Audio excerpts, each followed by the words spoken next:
ಬಿಜೆಪಿಯ ಪ್ರಚಾರ ಮತ್ತು ತಳಮಟ್ಟದ ಸಂಘಟನೆ ಹೇಗೆ ನಡೆಯುತ್ತಿದೆ? ಈ ಬಾರಿಯ ಚುನಾವಣೆಗೆ ದಿನಾಂಕ ನಿಶ್ಚಯ ಆಗಿದೆ. ಮೇ 12ಕ್ಕೆ ಚುನಾವಣೆ. ಭಾರತೀಯ ಜನತಾ ಪಾರ್ಟಿ ಇವತ್ತು ಪೂರ್ಣ ರೀತಿಯ ಸಜ್ಜಾಗಿದೆ. ನಾನು ಮಂಗಳೂರು ವಿಭಾಗದ ಪ್ರಭಾರಿಯಾಗಿ ಎಲ್ಲ ಕಡೆ ಪ್ರವಾಸ ಮಾಡಿದಾಗ ನನ್ನ ಅನುಭವಕ್ಕೆ ಬಂದದ್ದು. ಈ ಸರಿ ನಾವು ಬೂತನ್ನು ಹಿಡಿದು ಕೆಲಸ ಮಾಡುವಂಥ ಪ್ರಕ್ರಿಯೆ ಈ ಬಾರಿಯ ಚುನಾವಣೆಯಲ್ಲಿ ವಿಶೇಷತೆ. ಹಿಂದೆ ನಾವು ಚುನಾವಣೆ ಸಂದರ್ಭದಲ್ಲಿ ಒಂದಷ್ಟು ಓಡಾಟ ಮಾಡುವಂಥದ್ದು ಚುನಾವಣಾ ತಯಾರಿಗಳು ಅಸಂಗತಿ ಇದೆ. ಈ ಬಾರಿ ಸಾಕಷ್ಟು ಪೂರ್ವಭಾವಿಯಾಗಿ ಒಂದಷ್ಟು ತಯಾರಿಯನ್ನು ಭಾರತೀಯ ಜನತಾ ಪಾರ್ಟಿ ಮಾಡಿದೆ. ಇದನ್ನು ಬೂತನ್ನು ಗೆಲ್ಲುವಂಥದ್ದು ನಮ್ಮದು ಟಾರ್ಗೆಟ್. ಆ ನಿಟ್ಟಿನಲ್ಲಿ ನಮ್ಮ ಜಿಲ್ಲೆಯಲ್ಲಿ 1078 ಬೂತ್ ಇದೆ. ಎಲ್ಲ ಬೂತುಗಳಲ್ಲೂ ಕೂಡ ಪೇಜ್ ಪ್ರಮುಖರಿಂದ ಹಿಡಿದು ಬೂತ್ ಸಮಿತಿಯಿಂದ ಹಿಡಿದು ಶಕ್ತಿ ಕೇಂದ್ರಗಳಿಂದ ಹಿಡಿದು ಪೂರ್ಣ ಕ್ಷೇತ್ರ ಸಮಿತಿ ಜಿಲ್ಲಾ ಸಮಿತಿ ಪೂರ್ಣವಾಗಿ ಭಾರತೀಯ ಜನತಾ ಪಾರ್ಟಿಯನ್ನು ಗೆಲ್ಲಿಸುವ ದೃಷ್ಟಿಯಿಂದ ಎಲ್ಲ ರೀತಿಯ ಜವಾಬ್ದಾರಿಗಳನ್ನು ಹಂಚಿಕೊಳ್ಳಲಾಗಿದೆ.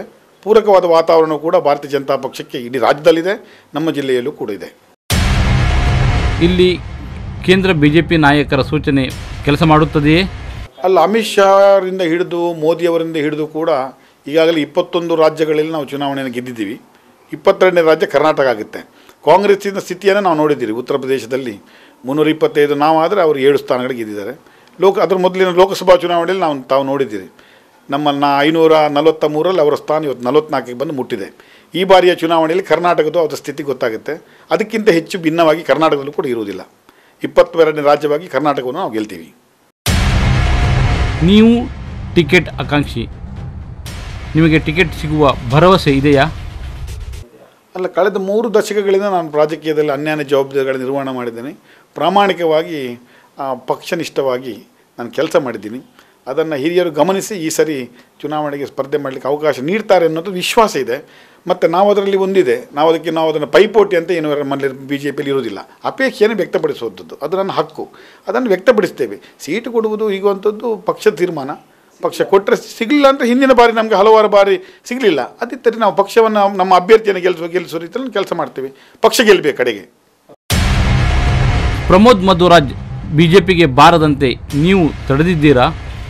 ಅಲ್ಲ, ಮೊನ್ನೆ ಅವರ ನಾಯಕರು ಹೇಳಿದಾರಲ್ಲ, ಅವರ ಪಕ್ಷದಲ್ಲಿ ನಾವು ಬೀಗ ಹಾಕಿ ಲಾಕ್ ಮಾಡಿದ್ದೇವೆ ಅಂತೇಳಿ. ಲಾಕನ್ನು ಅವ್ರಿಗೆ ಕೈಗೆ ಕೊಡಬಾರ್ದಷ್ಟೇ, ಸಚಿವರ ಕೈಗೆ ಲಾಕ್ ಕೊಟ್ಟರೆ ಗಂಡಾಂತರ. ಬಟ್ ನಮಗೆ ನಾಯಕರು ಅಂತೇಳಿ ಯಾರದು ಕೂಡ ನಾವು ಅದನ್ನು ಬರುವಂಥದ್ದು ಅಗತ್ಯ ಇಲ್ಲ. ಯಾರು ಕೂಡ ಪಕ್ಷಕ್ಕೆ ಸೇರ್ಬೋದು. ಪಕ್ಷ ಬೆಳೆಯೋದು ಹಾಗೆಲ್ಲ, ಯಾರನ್ನು ಕೂಡ ನಾವು ಸ್ವೀಕಾರ ಮಾಡ್ತೇವೆ. ಮೊನ್ನೆ ಸೀರೂರು ಸ್ವಾಮಿಗಳು ಪಕ್ಷ ಸೇರ್ತಾರೆ, ನಮ್ಮ ಸ್ವಾಗತ ಇದೆ. ಪ್ರಮೋದ್ ಮಧ್ವರಾಜ್ ಸೇರೋದು ಸ್ವಾಗತ ಇದೆ. ಮತ್ತು ನಾವು ಇದನ್ನೇ ಅನ್ಕಂಡೀಷನಲ್ಲಿ ಸೇರಬೇಕು ಅಷ್ಟೇ ನಮ್ಮದು. ಮತ್ತೆ ಬೇಕಾದರೆ ಅವ್ರು ಇಲ್ಲಿ ಕೆಲಸ ಮಾಡಲಿ, ಅದ ನಂತರ ಸೀಟ್ ಗೆಡಲಿ, ಅದಕ್ಕೆ ನಮ್ಮದೇನು ಅಭ್ಯಂತರ ಇಲ್ಲ. ಶಿರೂರು ಶ್ರೀ ಸ್ಪರ್ಧೆಯ ಆಕಾಂಕ್ಷೆ ಹಿಂದೆ ಪ್ರಮೋದ್ ಮಧ್ವರಾಜ್ ಇದ್ದಾರೆಂಬ ಮಾಹಿತಿ ಇದೆ, ಏನೆನ್ನುತ್ತೀರಿ? ನಾನು ಈ ಹಿಂದೆ ಹೇಳಿದ್ದೆಲ್ಲ, ಶಿರೂರು ಶ್ರೀಗಳ ಬಗ್ಗೆ ಸರಿಯಾದ ಮಾಹಿತಿ ಸಿಗಬೇಕಾದ್ರೆ ಪ್ರಮೋದ್ ಮಧ್ವರಾಜರನ್ನು ಕೇಳಬೇಕು ಅಂತದ. ಶಿರೂರು ಶ್ರೀಗಳ ಬಗ್ಗೆ ನಮ್ಗೆ ಗೌರವ ಇದೆ. ಅವರು ನಮ್ಮ ಪಕ್ಷಕ್ಕೆ ಸೇರೋದು ನಮ್ಮದು ಸ್ವಾಗತ ಇದೆ. ಮತ್ತು ನಾನು ಮೊದಲು ಹೇಳಿದ ಹಾಗೆ ಇಂಥ ಸೀಟ್ ಕೊಡುವಂಥದ್ದು ನಾವೇನಲ್ಲ, ಹಿರಿಯರು ತೀರ್ಮಾನ ಮಾಡ್ತಾರೆ. ಸೀಟ್ ಕೊಟ್ಟರೆ ಯಾರನ್ನು ಕೂಡ ಗೆಲ್ಲುವಂಥದ್ದು ನಮ್ಮದು ಜವಾಬ್ದಾರಿ. ಪ್ರಮೋದ್ ಪರ ಹೆಚ್ಚು ಒಲವಿದೆ.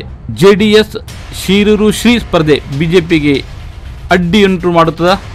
ನಾವು ನಮ್ಮ ಶಕ್ತಿಯ ಮೇಲೆ ವಿಶ್ವಾಸ ಇಟ್ಟು ಕೆಲಸ ಮಾಡುವಂಥದ್ದು. ಯಾರು ನಿಂತರೆ ಮೈನಸ್ಸು, ಅವರು ನಮ್ಮ ವಿರೋಧಿ ಮತಗಳು, ನಮಗೆ ಆ ಥರ ನಮಗೇನು ವಿಶ್ವಾಸನೇ ಇಲ್ಲ. ನಮ್ಮ ಸ್ವಂತ ಶಕ್ತಿಯ ಮೇಲೆ ಈ ಬಾರಿ ಚುನಾವಣೆಯನ್ನು ನಾವು ಗೆಲ್ಲುವಂಥದ್ದು. ನಮ್ಮ ಪೂರ್ಣ ತಯಾರಿಗಳು ಈಗಾಗಲೇ ಕಂಪ್ಲೀಟ್ ಆಗಿದೆ. ಉಡುಪಿ ಬಿಜೆಪಿ ಸರಿ ಇಲ್ಲ ಎಂದು ಶಿರೂರು ಶ್ರೀ ಹೇಳಿದ್ದಾರಲ್ಲ? ಅಲ್ಲ, BJP ಸರಿ ಇಲ್ಲದೆ ನಾವು BJPಯಲ್ಲಿ ಇದ್ದವರು ಸರಿ ಮಾಡ್ತೇವಲ್ಲ, ಅದಕ್ಕೆ ಹೊರಗಿನವರ ಸಲಹೆ ಅಂತೂ ಬೇಕಿಲ್ಲ. ಅವರು ಸ್ವಾಮೀಜಿಗಳಾಗಿ ಒಳ್ಳೆಯ ರಾಜಕೀಯವನ್ನು ಬಿಟ್ಟು ಬೇರೆ ಒಳ್ಳೆಯ ಸಲಹೆಗಳನ್ನು ಕೊಟ್ಟರೆ ನಾವು ಅದನ್ನು ಸ್ವೀಕಾರ ಮಾಡ್ತೇವೆ. ನಮ್ಮದೇನಾದರೂ ವ್ಯತ್ಯಾಸಗಳಿದ್ದು ತಿಳಿಸಲಿ. ಸರಿ, ಯಾರೂ ಕೂಡ ಪರಿಪೂರ್ಣರಲ್ಲ. ಯಾವುದೇ ಪೊಲಿಟಿಕಲ್ ಪಾರ್ಟಿಯು ಪರಿಪೂರ್ಣ ಅಂತ ನಾವು ಹೇಳೋದಿಲ್ಲ. ಒಳ್ಳೆಯ ಸಜೆಷನ್ಗಳಿದ್ದರೆ ಅದನ್ನು ನಾವು ಸ್ವೀಕಾರ ಮಾಡ್ತೀವಿ, ಸರಿ ಮಾಡ್ಕೊಂಡು ಹೋಗ್ತೀವಿ. ಮತ್ತು ಸ್ವಾಮಿಗಳನ್ನು ನಾನು ಕೂಡ ಭೇಟಿ ಮಾಡಿದ್ದೇನೆ. ಆ ಸಂದರ್ಭದಲ್ಲಿ ಯಡಿಯೂರಪ್ಪರು ಮಾತಾಡಿದ್ದಾರೆ, ಶೋಭಾ ಕರಂದ್ಲಾಜೆಯವರು ಮಾತಾಡಿದ್ದಾರೆ.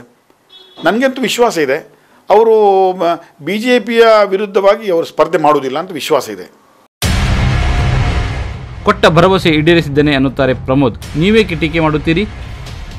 ಅಲ್ಲ, 2,000 ಕೋಟಿಯ ಪಟ್ಟಿಯನ್ನು ಹಿಡ್ಕೊಂಡು ನಾನು ಮತ್ತು ಅವರು ನೇರವಾಗಿ ಮುಖಾಮುಖಿ ಮಾಡಬೇಕಂತ ನನ್ನದೊಂದು ಆಸೆ ಇದೆ. ಆ 2,000 ಕೋಟಿಯಲ್ಲಿ ಕೇಂದ್ರ ಸರ್ಕಾರದೆಷ್ಟು, ರಾಜ್ಯ ಸರ್ಕಾರದೆಷ್ಟು ಅಂತ ಅವರಿಗೆ ಹೇಳಬೇಕಾದ್ದೇನು ಗೊತ್ತಾ?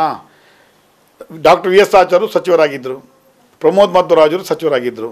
ಆಗಿನ ಬಜೆಟಿನ ಒಂದು ಮೊತ್ತ ಎಷ್ಟು, ಈಗಿನ ಬಜೆಟಿನ ಮೊತ್ತ ಎಷ್ಟು ನೋಡಬೇಕು. ಆಗ ನಮ್ಮದು ಒಂದು ಹೆಜ್ಜೆ ಗುರುತಿದ್ದು ವಿ ಎಸ್ ಆಚಾರ್ಯ ಇದ್ದಾಗ ಸಚಿವರಾಗಿದ್ದಾಗ ನಮ್ಮ ಡಿ ಸಿ ಆಫೀಸ್ ಇರ್ಬೋದು, ಕಲ್ಸಂಕ ರಸ್ತೆ ಇರ್ಬೋದು, ನಮ್ಮದೇನು ಹೆಜ್ಜೆ ಗುರುತುಗಳಿದೆ. ಇವತ್ತು ನೀವು ನೋಡ್ತಾ ಇದ್ದು ಉಡುಪಿಯಲ್ಲಿ ನೋಡ್ತಾ ಇದ್ದಾರೆ. ಸಚಿವರಾಗಿ ಪ್ರಮೋದ್ ಮಧ್ವರಾಜರು ಬಂದ ನಂತರ ಅವರು ಉಡುಪಿ ಜಿಲ್ಲೆಗೆ ಕೊಟ್ಟ ಯಾವುದಾದ್ರೂ ಕೊಡುಗೆ ಏನು? ಅವರ ಪ್ರಣಾಳಿಕೆಯನ್ನು ನಾನು ನೋಡಿದ್ದೇನೆ. ವಾರಾಯಿಂದ ನೀರು ತರ್ತೇವೆ, 500 ಕೋಟಿಯ ಹಾಸ್ಪಿಟಲನ್ನು ಅಜರ್ಕಾಡಲ್ಲಿ ಕಟ್ತೇವೆ ಅನ್ನುವಂತ ಹೇಳಿದ್ದಾರೆ. ಸಣ್ಣ ಸಣ್ಣ ಕಾಂಕ್ರೀಟ್ ರಸ್ತೆ ಮಾಡಬೇಕು, ಟಾರ್ ರಸ್ತೆ ಮಾಡಬೇಕಂದ್ರೆ ಅದಕ್ಕೆ ಸಚಿವರೇ ಬೇಕಂತಿಲ್ಲ, ಅಧಿಕಾರಿ ವರ್ಗಗಳಿದ್ರು ಅವರು ಮಾಡ್ತಾರೆ. ರಾಷ್ಟ್ರಪತಿ ಆಳ್ವಿಕೆ ಇದ್ದಾಗಲೂ ಕೂಡ ಟಾರ್ ರೋಡ್ ಆಗುತ್ತೆ, ಡಾಮರ್ ರೋಡ್ ಆಗುತ್ತೆ. ಒಬ್ಬ ಸಚಿವನಾಗಿದ್ದವ ಅಲ್ಲಿ ಸರ್ಕಾರದ ಮೇಲೆ ಒತ್ತಡ ತಂದು ನಮ್ಮ ಜಿಲ್ಲೆಗೆ ವಿಶೇಷ ಅನುದಾನವನ್ನು ತರುವಂಥದ್ದು ಮಾಡಬೇಕಿತ್ತು. ಅದನ್ನು ಯಾವುದೇ ಕೆಲಸ ಮಾಡಲಿಲ್ಲ. ಈಗಲೂ ನಾನು ಅವರಿಗೆ ಓಪನ್ ಚಾಲೆಂಜ್ ಕೊಡ್ತೇನೆ. 2,000 ಕೋಟಿಯ ಲೆಕ್ಕವನ್ನು ಅವರು ಕೊಡಬೇಕು. ನಾನು ಅವರಿಗೆ ಒಟ್ಟಿಗೆ ಮುಖಾಮುಖಿಯಲ್ಲಿ ನಿಮ್ಮ ಟಿ ವಿಯಲ್ಲಿ ಬೇಕಾದ್ರೆ ಕೂತ್ಕೊಳ್ಳೋಣ. ಈಗೇನಾಗಿದೆ ಅಂದರೆ CRF ಫಂಡ್ ಅಂತಿದೆ, ರೋಡ್ ನಮ್ಮ ಸೆಂಟ್ರಲ್ ರೋಡ್ ಫಂಡ್ ಅಂತಿದೆ. ಅದಕ್ಕೆ 100ಕ್ಕೆ 100% ಸೆಂಟ್ರಲ್ ಗೌರ್ಮೆಂಟೇ ಕೊಡುವಂಥದ್ದು. ಅದರಲ್ಲಿ ಏನು ಇವರು ಕೊಡುವಂಥದ್ದು ಏನಿಲ್ಲ. ಅದ ನಂತರ ಅವರು ಅಕ್ಕಿ ಕೊಡ್ತಾರೆ, 1 ರೂಪಾಯಿ ಅಕ್ಕಿ ಕೊಡ್ತಾರೆ. ಅದರಲ್ಲಿ 32 ರೂಪಾಯಿಗೆ ಪರ್ಚೇಸ್ ಮಾಡೋದು, 29 ರೂಪಾಯಿ ಕೇಂದ್ರದ್ದು, 3 ರೂಪಾಯಿಗೆ ಕೇಂದ್ರ ರಾಜ್ಯ ಸರ್ಕಾರದ್ದು. ಗೋಧಿ ಕೊಡ್ತಾರೆ 22 ರೂಪಾಯಿದ್ದು, ಅದಕ್ಕೆ 20 ರೂಪಾಯಿ ಕೇಂದ್ರ ಸರ್ಕಾರದ್ದು, 2 ರೂಪಾಯಿ ಇವ್ರದ್ದು. ಇವರು ಎಲ್ಲವನ್ನೂ ಸೇರಿಸಿ ನಾನು 2,000 ಕೋಟಿ ತಂದಿದ್ದೇನೆ ಅಂತ ಹೇಳುವಂಥದ್ದು. ಅದನ್ನು ಜನ ನಂಬುವಂಥ ಸ್ಥಿತಿ ಇಲ್ಲ.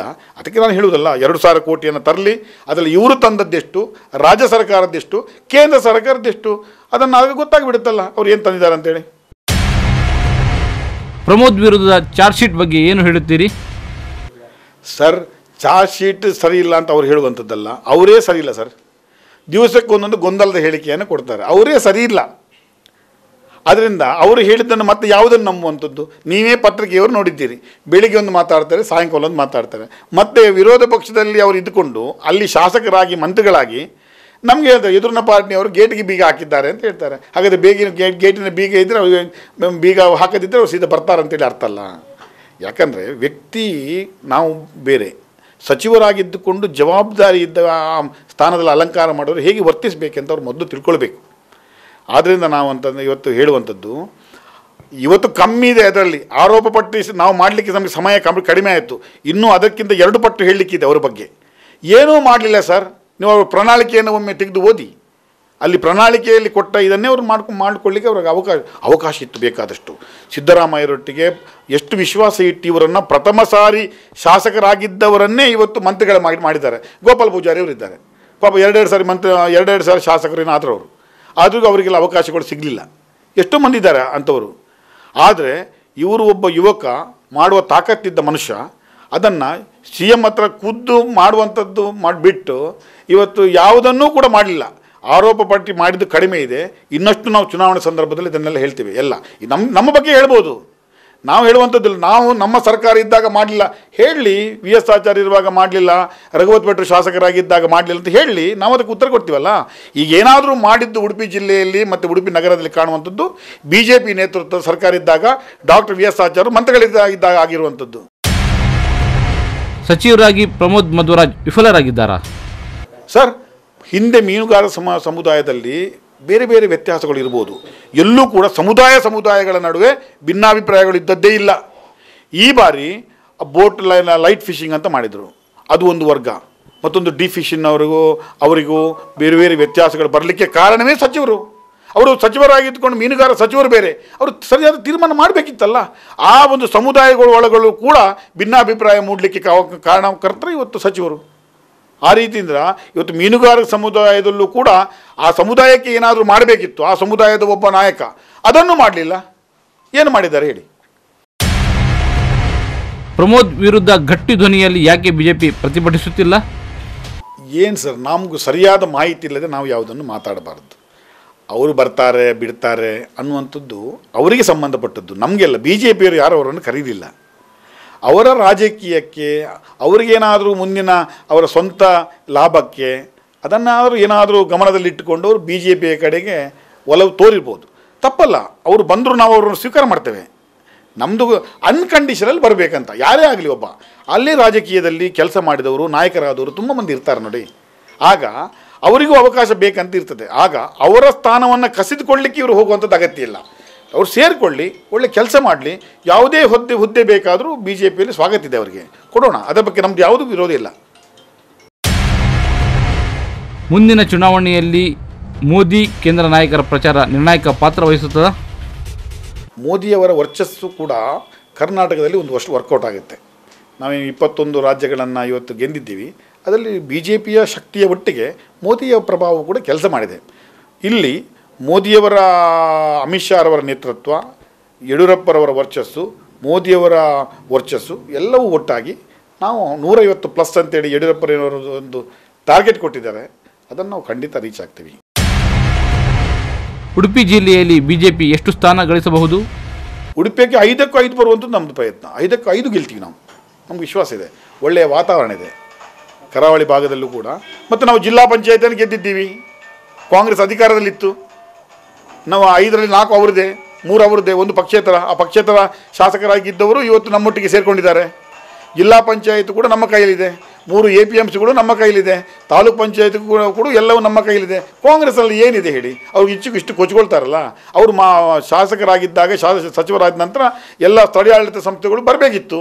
ಅಷ್ಟು ಮಾತ್ರವಲ್ಲ, ನೀನು ಗಮನದಲ್ಲಿಟ್ಕೊಳ್ಳಿ, ಮುಂದಿನ ನಗರಸಭೆಯನ್ನು ನಾವು ಗೆಲ್ತೀವಿ. ನಮ್ಮ ಕೈಯಿಂದ ತಪ್ಪಿ ಹೋದದ್ದು ನಾವು ಒಪ್ಕೊಳ್ತೀವಿ. ಕಳೆದ ಬಾರಿ ಚುನಾವಣೆಯಲ್ಲಿ ನಮ್ಮ ಕಡೆಯಿಂದ ಒಂದಷ್ಟು ವ್ಯತ್ಯಾಸ ಆಗಿದೆ. ನಮ್ಗೆ ಗೆಲ್ಲಲಿಕ್ಕೆ ಆಗಲಿಲ್ಲ. ಈ ಸರಿ ಎಲ್ಲವನ್ನು ಸರಿ ಮಾಡಿಕೊಂಡಿದ್ದೇವೆ. ಕಳೆದ ಬಾರಿ ಯಡಿಯೂರಪ್ಪರವರ ನೇತೃತ್ವ ಇರಲಿಲ್ಲ. ಈ ಸರಿ ಯಡಿಯೂರಪ್ಪರವರೇ ನಮ್ಮ ರಾಜ್ಯದಲ್ಲಿ ಪಕ್ಷದ ಅಧ್ಯಕ್ಷರಾಗಿ ನೇತೃತ್ವ ಕೊಡ್ತಾ ಇದ್ದಾರೆ. ಅವರೇ ಮುಖ್ಯಮಂತ್ರಿ ಅಭ್ಯರ್ಥಿ ಅಂತೇಳಿ ಈಗಾಗಲೇ ಘೋಷಣೆ ಆಗಿದೆ.